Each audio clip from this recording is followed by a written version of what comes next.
एक ऐसा नाम जो मिट्टी से उठा और आसमान को छू गया। एक ऐसी कहानी जो गरीबी की गलियों से शुरू हुई और सामाजिक न्याय की मशाल बन गई। यह है जननायक कर्पूरी ठाकुर की कहानी। सादगी, संघर्ष और बलिदान की वो मिसाल जो आज भी हमारे दिलों में जिंदा है।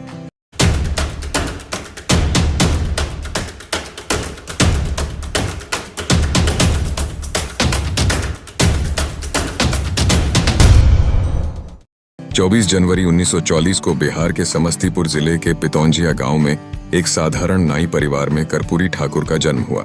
उनके पिता गोकुल ठाकुर खेतों में मेहनत करते और गांव में नाई का काम करते। माँ रामदुलारी देवी मिट्टी के चूल्हे पर रोटियां बनाती।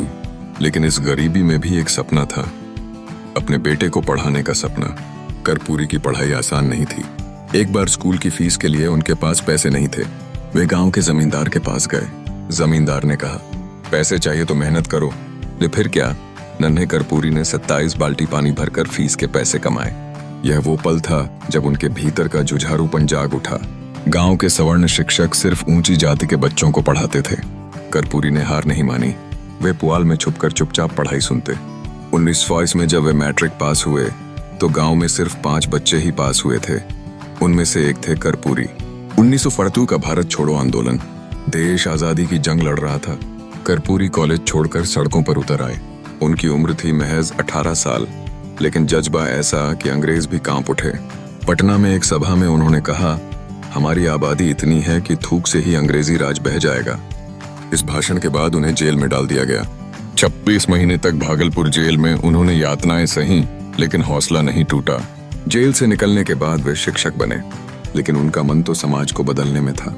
महात्मा गांधी और जयप्रकाश नारायण से प्रेरित होकर वे समाजवादी आंदोलन में कूद पड़े। राजनीति में प्रवेश और सादगी की मिसाल। 1952 में कर्पूरी पहली बार विधायक बने, लेकिन सत्ता का रंग उन पर नहीं चढ़ा। वे फटे कुर्ते और टूटी चप्पल में विधानसभा जाते। एक बार ऑस्ट्रिया जाने का मौका मिला। उनके पास कोट नहीं था। दोस्त से मांगा, वो भी फटा था। फिर भी वे उसी कोट में विदेश गए। वहां मार्शल टीटो ने उनका फटा कोट देखा और सम्मान में नया कोट भेंट किया। 1963 में जयप्रकाश नारायण के जन्मदिन पर पटना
तो छोड़ दूंगा।